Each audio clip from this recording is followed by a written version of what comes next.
Welcome to Goddard Adventure and Goddard Garage.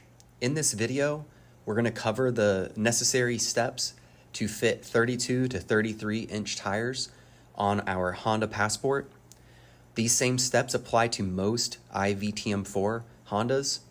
I hope you guys find this video useful and proceed at your own risk. Is the day that we go and try to fit on our new tires. So my plan is that I'm going to put the Passport on jack stands, and we're going to use my trailer to go take these wheels over to the tire shop, get the new tires on, come back here, and see what we have to do to make them fit. Wish me luck, guys.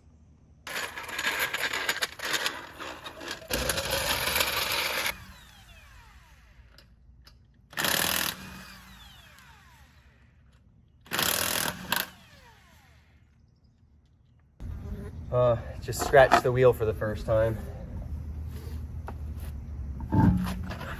The wheel shifted down, and so the socket rubbed on the wherever this is, on the inside of one of these, scratched it up.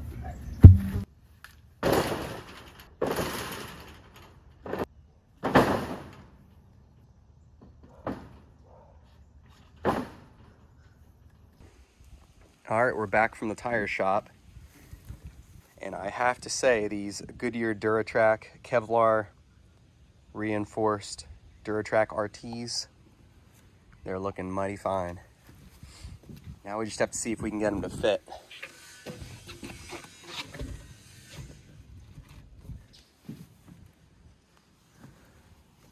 When you put it that way, they don't look too much taller, but it should give us about 1.5 inches more lift. So let's get to work.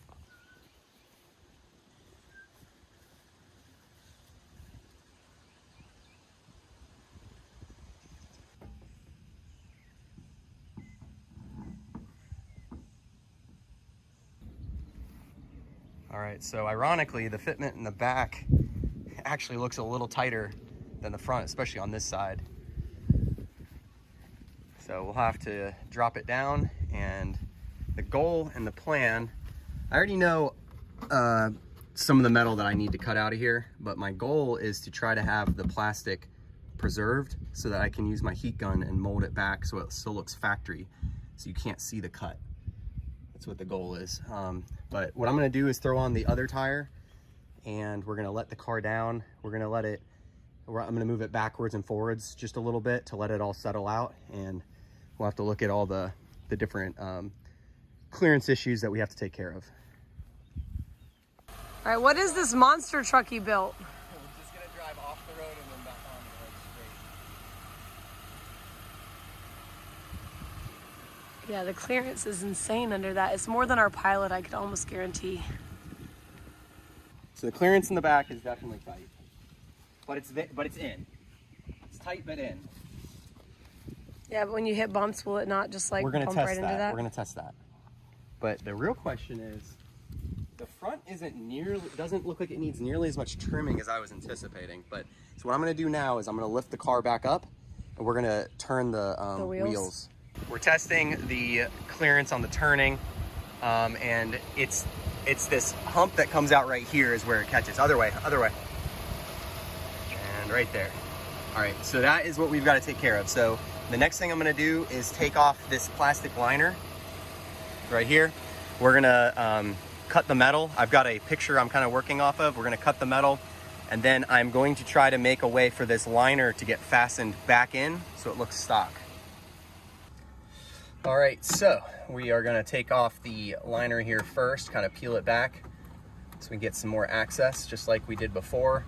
I will say this might be the side that I showed you guys, because this is my second side, but if I'm gonna be showing you guys how to do this, it's probably gonna be better to see my second side where I have more experience. So let's see if we can make a little bit of a how to trim your Honda Passport, Honda Pilot, Honda Ridgeline guide. I don't think anybody's actually filmed this process and posted it for the average person to see. Obviously, this is not for the faint of heart.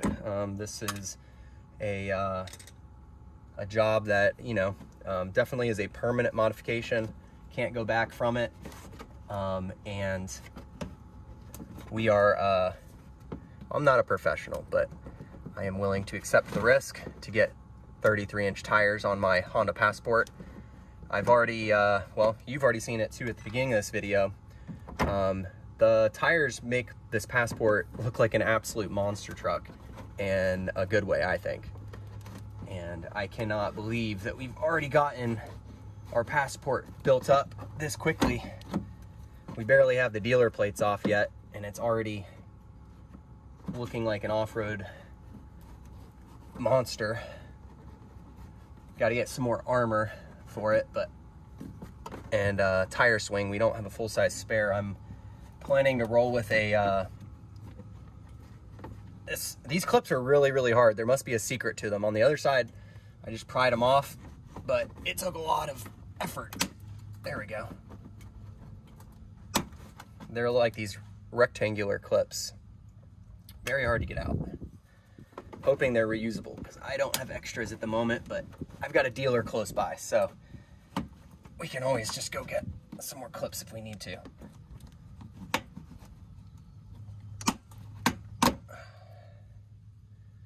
I don't know the trick to these. All right, so those screws, 2 clips, that lets you kind of pull this thing out and suspend it up. Take out this little drain plug here. And the gist of the cut is that we're gonna come up, and I think I went like this because I wanted that tab there. I'm gonna use that for a zip tie. And then down. So this is a diagonal cut I was able to do on the other side, and then up and then down. It's this corner right here that you gotta kind of get rid of. And this is kind of like a part that kind of goes into the body. Right here is a boxed portion.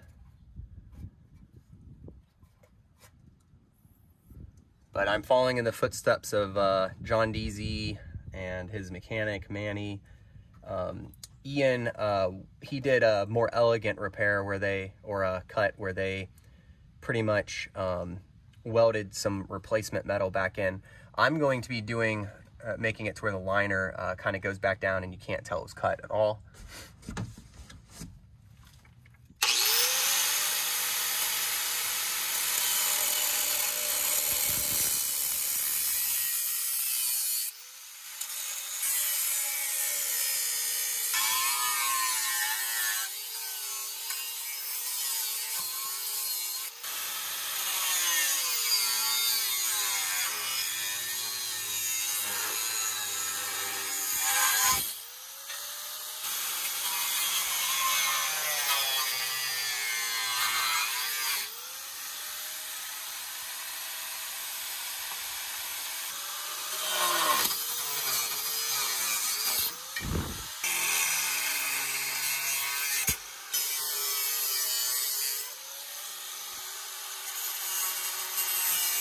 It's looking pretty good.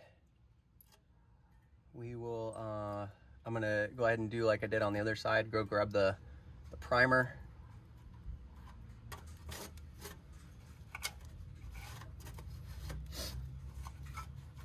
So it's not too hard to get in here, so if I find that it's still rubbing a little bit, I can try to fine tune it, but we are getting ready for a soccer game right now, so I'm inclined to give it a run like it is right now.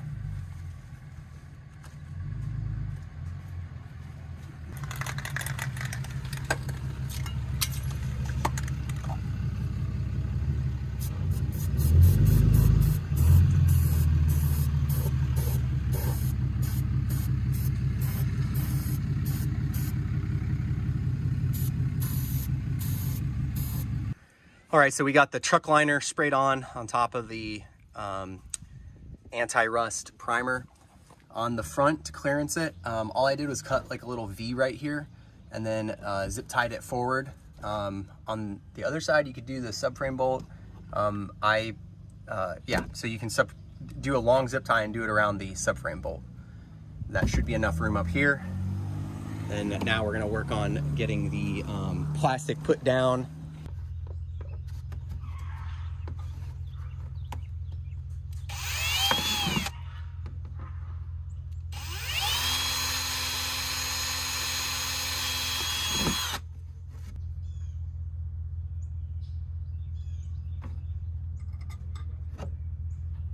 Hole a little bit better.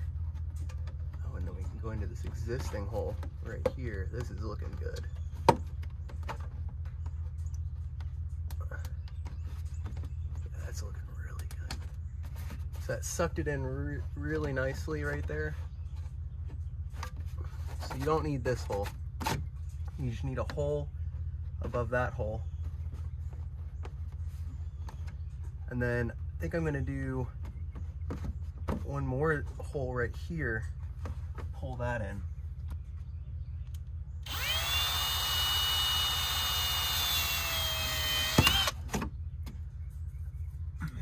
I'm gonna have to pick up some black zip ties, but for right now, we're gonna roll with the orange zip tie.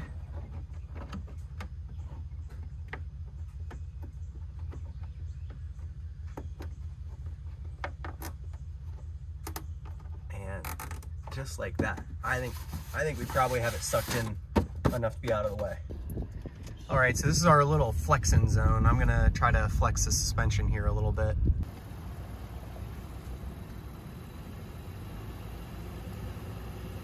So we're already freewheeling, right? All right, stop right there. We're already lifting a tire, right? In the back? A little bit. A little bit. That one is the back Yeah, one. we still have our sway bars connected, and I think for right now I'm planning on keeping it that way. Yes, you should. So. Yeah, it tucked up pretty good, I guess. I don't see it. Yeah, you're gonna fall right in the mud. There's a bunch of mud under you. Look at how high the car looks right now.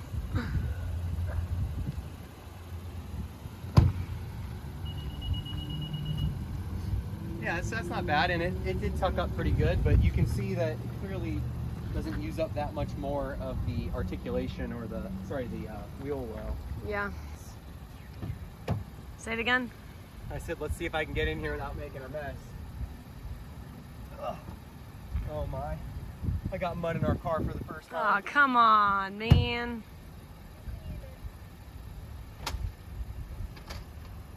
Alright, so we'll go slow. See if we hit our rocker on it. Heading?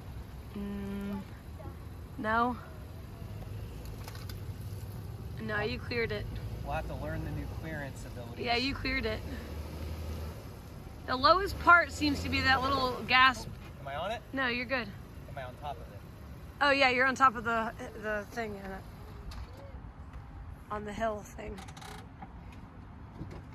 So how does the clearance look on that? Good? Yeah, it's not touching anywhere. It's fine. Perfectly fine. Yeah, but And it's got a pretty good amount of skin of your articulation too. That moved up pretty good. Tucked in there. That is good. Is that wheel on the other side kind of up? Which or one? not? This one right here? It would be the front one. This one looks like it's kind of up a little bit.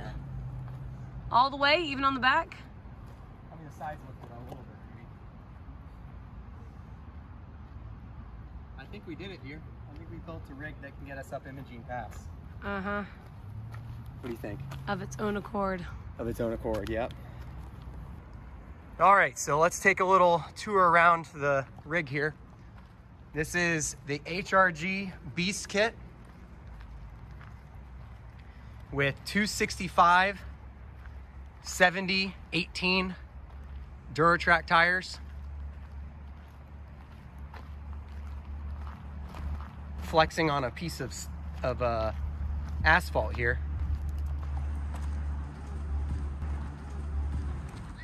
But yeah, it looks pretty good. I'm pretty happy with this.